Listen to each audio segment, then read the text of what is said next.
ක්‍රමානුකූල මීට පෙර අපේ රටේ නීතිය ක්‍රියාත්මක වුණේ කාටද? දුප්පත් දුබල අයට නේද? නීතිය නිකන් මදුරු දැලක් වගේ තිබුණේ නේද? අපේ මකුළු දැලක් වගේ. නීතිය නිකන් මකුළු දැලක් වගේ තිබ්බේ. ලොකු අය කඩාගෙන යනවා, පොඩි අය අහු වෙනවා. කොඳුරු වගේ. තිබුණාද එහෙම තත්වයක්? ඒ නිසා අපේ රටේ දේශපාලනේ තිබුණේ කොතනද? දුප්පත් දුබලට එක නීතියක්, බලය තියන අයට එක නීතියක්. අපි ඒක වෙනස් කරේ නැද්ද?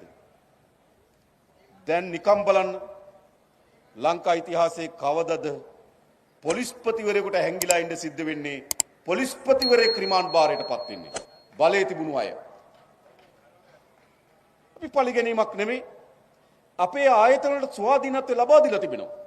අපරාධ පරීක්ෂණ දෙපාර්තමේන්තුවට, නීතිපති දෙපාර්තමේන්තුවට, අල්ලාසෝ කොමිෂන් සභාවට අපි ලබා දීලා තියෙන ස්වාධීනත්වයේ බලය අපි පරීක්ෂා කරනවා. අපි අධීක්ෂණය කරන කුමක්ද?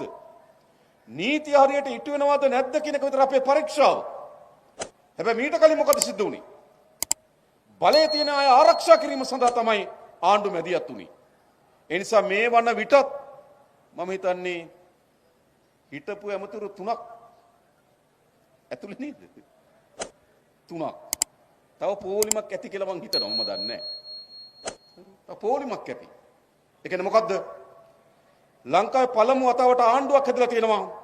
අපරාධ කරපු කෙනාක් ඉන්නවනම්, වංචාවේ දූෂණයේ යෙදුණු කෙනෙක් ඉන්නවනම් තරාතිරම නොබලා නීති විහිට වෙන රාජ්‍යයක් හදලා තියෙනවා. දැන් මේ පළාත් පාලන මැතිවරණ තීරණය කරන්න ඕන කුමක්ද? අන්න ඒ ගමන ඉස්සරහට ගෙන යනවාද? එහෙම නැත්නම් යලි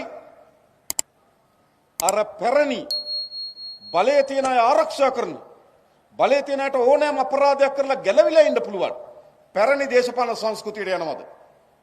ඕක තමයි ඒගොල්ලෝ නියෝජනය කරන එක. කලින් කියපක තමයි අපි නියෝජනය කරන පිළ. එඳා මේ රටේ ජනතාවට සුගතිදායි පිළ කුමක්ද?